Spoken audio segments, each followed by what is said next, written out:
YouTube back up for those who watch us streaming live, YouTube Live. Just a little technical difficulty there, but we got it working back. So, yes, there's Matt Gibbs. As we're working through, we're just going to say that the phone lines are open, 622-9622. As a few people that I talked to, as a lot of people did yesterday, got their stimulus check dropped into the account for what was necessary from the package that was signed by Donald Trump. So now I thought that maybe with that idea, some people were going to use that for the necessities of things, and with the downtime, maybe working on their cars or taking some of that money to get something done in lieu of their vehicle, whether it be something simple as the car wash and vacuum, or whether it be actually getting something done on it that they would, because the AutoZones and all them stuffs, all the parts stores are still open to try to get some of that stuff done, on their own. If they had any questions, give us a call, 622-9622. I was going to say, my friend, one of the things that I was surprised that remained open was the car washes. I don't know how that worked. I don't know how that got deemed essential. I guess because it had something to do, I guess in some weird way it had a tagline of Automotive, so it ended up reeling it in as essential. Kind of like our good friends over at Bob Wine's got agriculture to remain as essential. Well, what I've learned is, even though I'm essential, if no one comes in, it doesn't really matter. How essential are you? I just gotta get up at 5 o'clock in the morning still. Yeah, but man, I got to tell you, I was surprised about how many people. It's one of the things to do. I did it 2 weeks ago, or it was last Tuesday, where I spent 3 hours cleaning her car, and we got it through the wash. We vacuumed it out. I did the tires, the rims. I did the whole spray on quick dry Lucas auto wax with the microfiber cloth. I got the thing looking good. And I did my car. And then I realized that I'm like, well, how are they justifying this? Oh, they literally marked a cone for every other spot, so you weren't actually next to anybody when you were actually vacuuming out your car. It's pretty clever. They're like, hey, you got to remain social distant from the guy who's vacuuming out a car. Don't get too close. Yeah. Although, really, realistically, you're about 6 feet apart when you park next to each other, but they just eliminated that altogether by putting cones. So it was every other booth was actually open at the car wash I was at. And, hey, that's one thing I know a lot of people are doing is, I'm going to say in most people in Marion County right now, their cars look phenomenal. Unless they're parked outside and they got a little layer of pollen on it. I'm sure as far as the downtime goes, a lot of people amongst the county have a gorgeous vehicle right now, cleaned inside and out. But I saw over the weekend, Lowe's, the parking lot at Lowe's, it was like, buddy, you could. It was hard to find a parking spot. Yeah, Lowe's, Yeah, and paint. And we talked to a guy at the paint store, and he said that this is record-setting months of selling paint. Selling paint. So people are just doing stuff, They're adapting to what they can figure out to do. Right. I really think it comes down to that, for a lot of guys, the honey-do list. Oh, shoot. Well, I can't say I don't have time to get this done. I just hope that it doesn't cause even more stress. Right. You know what I'm saying? Right. There's enough stress right now, and you don't want to add to the stress. Add to it, to the stress and anxiety. We got a caller. Good morning, WOCA. You're on the air. I think I know who this is. Good morning, guys. Hey, buddy. What's happening to you? Say, Matt, do you wax your car, or if you have it waxed, do you have a preference for a brand of wax that would be probably better down with the strong sun and heat in Florida? That's a good question, because I was wondering that. As I told you, I did the quick waxed Lucas stuff, which ends up being gorgeous, but I was wondering if you really wanted to get nitty-gritty, do you have a preference of what you go to? I do. Okay, so just to be, I'm gonna be honest. I've always been very transparent on this show. Sonrise Automotive. I'm gonna prepare personal care as honest as possible. So I don't do much waxing myself personally, but I have a guy. Yeah. We all have our guys. Yep. And my guy's name is Rock. Yeah. And Rock, he comes to my shop, and I probably do mine about probably 3 times a year to get a complete full detail. Yeah. But I do ask that we use Carnauba wax. Carnauba wax, yeah. So right up here, and I'm gonna throw this shout out because these are great guys. Right up on 441 going north, You know, there's a Dunkin' Donuts and Yep. and a Fiesta Pool Company. Where right next door it's called Pro. There's a big sign that says Pro. You can go in there and get all your automotive cleaning supplies, everything, stuff that's really good quality stuff. Yeah. You know, from tire shine to waxes to different microfibers to different applicators to any kind. You'd be surprised. They make a chemical, a shine, a spray that after you wipe everything down, like on the door panels, you spray it on the door. It makes the door panels look brand new. Yeah. And they stay that way for quite a long time. For a long time, yeah. So all the detailers here in town, I think pretty much all of them go to that place called Pro on 441 to get most all their supplies and products and stuff.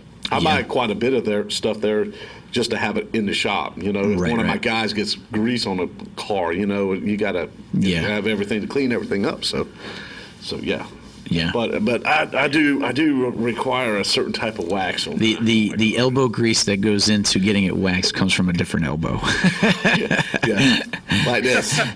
yeah, that's peeling off the money. Yeah, you're greasing a palm with your elbow is what you're doing there. That's awesome. But that's a good question, Hugh. Now I was going to ask you, Hugh, do you have your cars are probably looking real good, because I'm sure that's one of the first things you did was say, hey, I got the time, let's get the car clean. Exactly, and I've got a good friend that helps wax my car, and she's called my wife. I put it on, and she uses her elbow. Yeah. Okay, well, thanks for that. What you call it? I'll take a run over to that shop that you brought up and talk to him, and he can give me some good advice on what to buy and what to use. So thank you. Yes, you got it, partner. Thanks for listening. Yep. That's pretty good. That's one of those things too where I've realized. As much as I try to keep our cars clean, we park outside though, so you gotta be able to roll with that. You know, I can't wait to the day where I can move up and actually have a garage where I can keep it garage kept, because then I know it'll last longer to keep it cleaner. But one of those things is where the car wash that I go to is it offers the monthly package, basically, where it's can you say that? Is that Caliber? No. Okay. No. And the thing about it is every time I look, I'm like, $20 a month would get me unlimited car washes. And then I'm like, that's $20 a month. Do I really want to do that? And then you realize, especially with this pandemic stuff, and I'm like, well, I'll go get the cars clean, the pollen, and then it's like, something to do, and then like I'm gonna get her car, and then I'm like, well, there's bird droppings on there because I parked under that tree. Are you kidding me? Within the last 2 months, I probably have gotten 4 car washes on just my car alone. So with that, it's like, oh, does it make that worth it? Well, here's the thing. When the line gets really, really long there, sometimes I'll just say, screw this one, and I'll go over to one where you still throw in the quarters for like 2 minutes of having the spray options, and sometimes that's not bad, because then you can really get in there nitty gritty to the bugs that are on the front of the grill, or hit some areas, or at least touch up on where you want to get it just right. Well, the thing is though, is you end up racing the clock to put the quarters in to get an extra minute or two, and then at the same time, it's like you don't quite get it clean, and the next thing you know, you put in $7-8 just to keep up with it, which is kind of ridiculous. But I'll do that, and it's kind of like oh, I need to vacuum it out. Oh, I gotta pay for the vacuum now. So the other place, you may wait a little bit. But when you get the car wash, the vacuum's included. And that's a big deal to me, because you can take as long as you need to really get in there and get it vacuumed out real good. But for most people I know at home, they got the shop vac where they can do it there. And like I said, I like to get to that point where I have the garage, and in it is the shop vac where I can really get nitty gritty and get in there and get it. But the one thing I'll leave on this story is my girl, she drives quite a ways for work, and she takes my boy with her, preschool daycare, and as much as she drives and having my son and everything, now kids like to snack, and they snack on the crummiest, right, the crackers and all those, and this had been building up, and I finally got a chance. My goodness, man. I probably had enough crumbs that if I had some egg yolk, I could have battered, and I could have my own fish fry for about 8 pounds of fish, considering how much was in there. And it was one of those things where when I finally got it all clean, it was like just the best feeling in the world. And your son will never eat ever again. Oh, it was funny too, because like the next day it's just crummier again. I'm like, yeah, that's how it goes. So just roll with it, right? Just roll with it. But anyway, give us a call, 622-9622, as we got Matt Gibbs in the studio here. And what are you driving right now? What's your your vehicle? My go-to vehicle is a Toyota Sequoia. Sequoia, yeah. What year? Mine's a 2010. 2010. My buddy, he was always a big fan of the FJ. Okay. And the Sequoia, that's a bigger frame than what's on that, right? Because if you're looking at like something like the FJ, it's something like that. Is the 4Runner even that size frame? Yeah, that's pretty close. The 4Runner is about the size of an FJ. Yeah. The thing that's interesting is I was always that thing. We always had a conversation between like a Jeep Wrangler and the FJ, and he had a 2007 FJ Cruiser, and I grew to like it a little bit, and then he actually traded it in straight up, like straight up, with all the miles he had on it, but kept it in great shape. He literally traded a 2007 FJ for a really nice 2007 4Runner. Just swapped them out with the dealer that had it.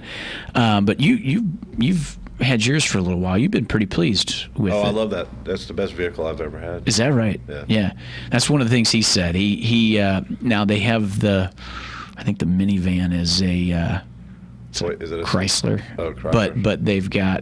But like I said, he's got the Toyota, and now he tells me he ain't. Even if he gets a truck, he might be looking now at a Toyota. I'll be honest with you. I was a GM. I was born GM. Yeah. You know what I'm saying?